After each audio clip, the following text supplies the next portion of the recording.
Alright, so I'm going to be showing how to open up and disassemble this ASUS Q408UG. Alright, so first thing we're going to need is a T5 or Torx 5 screwdriver. There are 2 hidden screws underneath these rubber feet, so however you can get these rubber feet off, just do that. You might have to use pry tools or a flathead screwdriver. Alright, I opened this a little bit earlier, so I was able to get it out a bit easier. But they do hold in really strong. Sometimes you gotta just slowly keep pulling on it and eventually it will peel up. Alright, we're gonna use the T5 or Torx 5 screwdriver to remove all the screws. You wanna keep them in order because they can be different size, shape, and lengths. The way I do that is I put them flat side down like that on my desk in the pattern I remove them. So we got 3 along the back where the hinges are, and then 1 on either side, and then 4 towards the opening. Alright, if this video helps you out, please make sure to like, comment, subscribe, share my channel with others so that they can learn how to upgrade and repair their devices as well. And if it helped you save a bunch of money, please consider contributing a little to the channel. Every little bit helps and allows me to continue making these videos for a living. Right? If you can't help out that way, it would help a lot if you could watch a few of my other videos and then like and comment on those as well, because that's what the algorithm likes to see. Other than that, let's go ahead and continue removing all these screws. Looks like these bottom screws do seem to be the same, but either way, it's always a good idea to keep them in order and put them back in the same spots where you got them, right? Sometimes the threading can be a little bit different, and putting them in the same spot ensures that nothing changes and gets damaged. Alright, so there we go. We got all the screws out. Alright, now that we got all the screws out, we're going to carefully open this up. Okay, and then what I like to do is I'll get my fingernails. You can see this clip was already kind of popping out, but I'll get my fingernails in the little gap here. Okay, and then what I do is I push with my thumb there and pull with my fingers. So just like this. Okay, don't push on the touchpad, just the palm rest area. Okay, just like that, and then we work our way over, and you can see it's popping out. Right, we're going to carefully close that. Now that we got that open, we're going to pull up on the cover. I'm going to push down with my thumb, and then you can kind of run your fingernail or a pry tool along the side edges here. Okay, as you get closer, you can kind of go in more and do that. Oh, it's still kind of stuck. Let's go to the other side and do that. Okay, so same thing. Just pull up and okay. If it's not coming out, you can kind of, let's see if a suction cup will help. Sometimes in the center might help a little. Nope, it's not working. So let's see. Kind of hold that. Okay, it's popping out. It might be a little tricky. Pull on here and then same thing. Try and pry that up. Let's see. And there we go. I was like pushing on this and then pulling. You kind of want to actually flex the case to kind of have the clips get pulled away. Here's a thermal pad here and a thermal pad here. I don't know if they spilled something on it. You can see like some kind of residue there. Alright, let's clean that. So I'll just wipe that residue. It feels kind of greasy, so I don't know what's going on. It could be sometimes these thermal pads leak some kind of grease, and that might be what it is. Yeah, it's not really wiping off. It seems kind of greasy there. Let's see if I put a little not thermal paste, a little isopropyl alcohol on it and wipe it. You can see it cleaned it up quite a bit. Okay, it's a lot less greasy. Just clean this up a bit more. Alright, the customer said it wasn't turning on. We'll see what happens. I saw a big dent in it and then I pushed on it, and then when I plugged it in it seemed to power up, so I don't know, but we'll go ahead and take a look inside and see if there's anything weird. My guess is these cables, even though they have screws holding it, might have popped a little bit. Alright, let's go ahead and take a closer look. So I'm going to get a thumbnail first here. Okay, we'll just line this up. Just like that. Okay, I think we're going to have to switch over to a PH1 or JIS1 screwdriver. I'm going to undo this screw here. Actually, we might need a 0. Okay, so we'll switch to a PH0 or JIS0 screwdriver. And we'll undo this screw. Okay, and then we'll take this one out. Actually, if you want, we can go ahead and do the battery first. Let me zoom in here.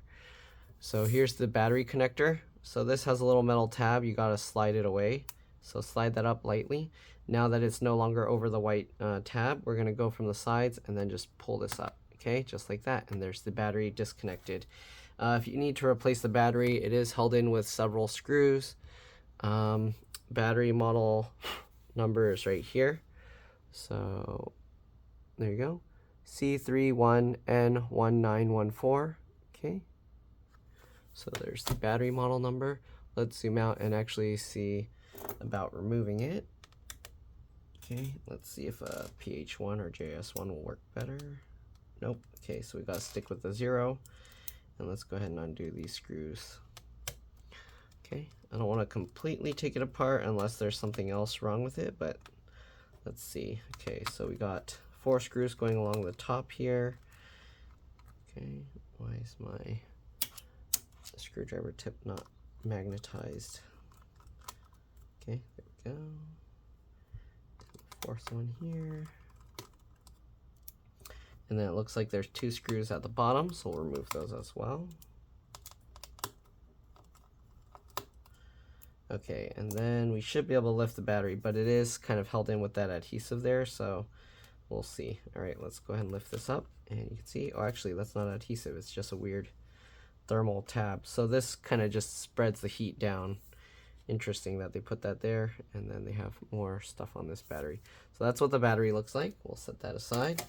Okay, SSD, let's go ahead and pull this up, and actually there's a thermal pad holding it onto this metal plate, so you gotta be careful when pulling this out. So once you get it lifted, you're just gonna kind of wiggle and pull it, and there you go, it actually separated. There's the thermal pad.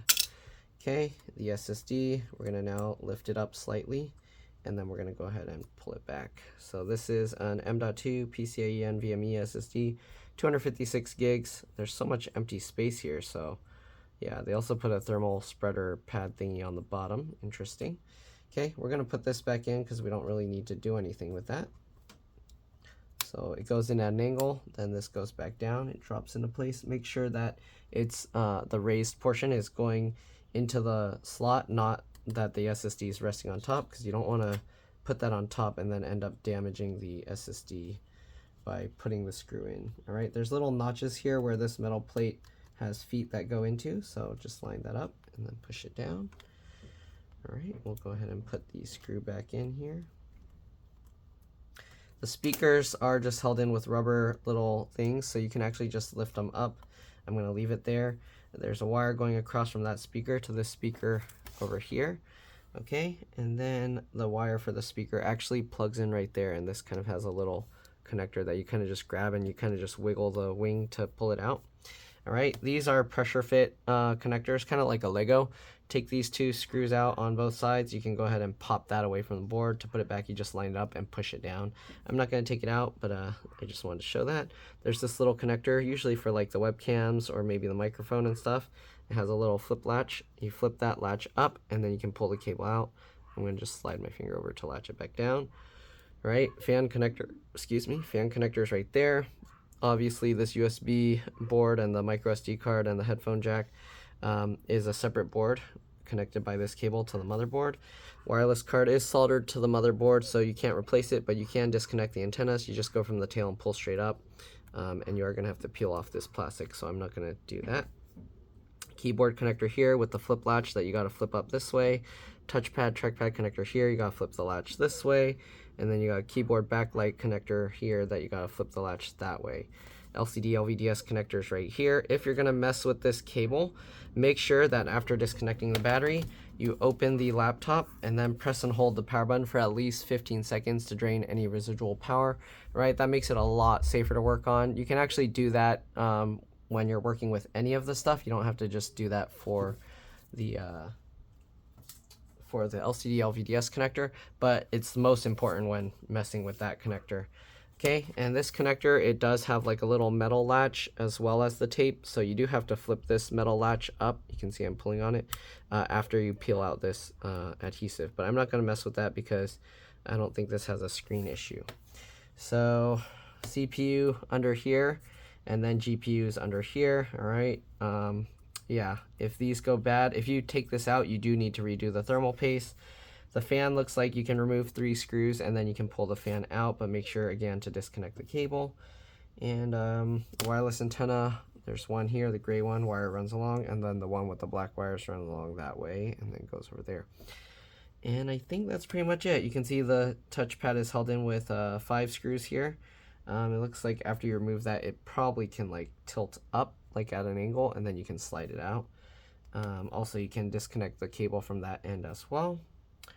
And I think that's about it. USB-C charge port boards, charge ports are soldered to the motherboard, logic board, whatever you want to call it, as well as the HDMI port here. And yeah, that's pretty much all I see in here. Just make sure everything is good, tight down in place, and we're gonna go ahead and reassemble this thing. This was kind of just a quick look inside. If you need to see how to remove these kinds of cables, if you can't figure it out, just let me know. I got a whole bunch of videos that kind of show some of them where I'll actually disconnect everything, but since I'm probably not going to have to remove them on here, yeah, I'm not going to mess around with it. Sometimes the solder job on some of these aren't very good, so even if you do everything right, it can cause damage. So I try to avoid taking things apart unless I absolutely need to. Right, we're going to click that back in, and then slide the little latch back down. Okay, and also don't forget to put all the battery screws back in since we did take them all out. Let's zoom out more.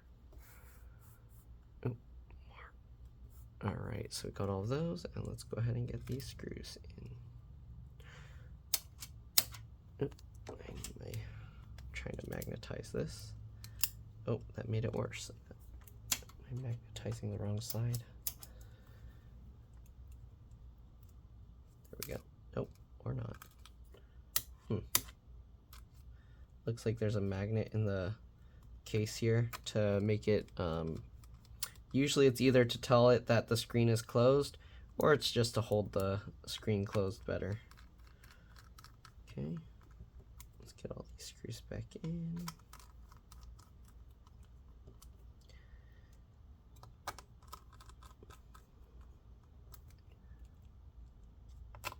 Huh, my screen mirroring thing just froze, so I can't even see what I'm recording. Alright, anyways, let's go ahead and plug this in and make sure it's working okay. I'm going to plug the cable onto this side. Okay, the charge light is working now. Before, the charge light wasn't coming on at all, so I think it should be good. The fan's actually spinning, and this light on the side is on. Let's see, why is it turning itself on though? I didn't push the power button. The power button light is on and it's turning on. So yeah, I think it should be good. It's booting up. So I'm gonna put the bottom cover back on, and I think we should be good to go. Very good. Luckily it was something somewhat simple. Let me zoom out, and then let's get all the screws back in. Okay, so we got the bottom cover here. We're just gonna line it back up. And then you kind of just go around the edges, pushing down and inwards to get the clips back engaged. Okay, just like that. Make sure to get the thing all in here. Okay, this one's kind of being tough. There we go. All right, and then that's it. So now we just got to get all the screws back in, and we're good to go. Hopefully this video helped you guys out. Again, if it did, please make sure to like, comment, subscribe, share my channel with others so that they can learn how to upgrade and repair their devices as well. And if it helped you save a bunch of money, please consider contributing a little to the channel. Every little bit helps and allows me to continue making these videos for a living. Again, if you can't help out that way, it would help a lot if you could watch a few of my other videos and then like and comment on those as well, just because that's what the algorithm likes to see. But yeah, other than that, we'll get all these screws back in. Also, if you're wondering, there was no replaceable RAM. I doubt that there's replaceable RAM underneath the motherboard. Usually if you want to find out, you can actually search the model of the laptop and the motherboard and then find pictures of it on like eBay or something. But yeah, I'm pretty sure there's not going to be removable RAM on here with how integrated everything seemed. So yeah, let's get all these last few screws in. Also, of course, don't forget to put back the little rubber feet. Otherwise, you're not going to get very good cooling, since the vent is going to be flat against whatever surface you put on it. The feet do raise it up slightly, okay? So it is important. if you do somehow lose them, you do want to put something that kind of lifts it slightly above the surface. Okay, so there we go. Let's get these little rubber feet back on. Make sure to push it down.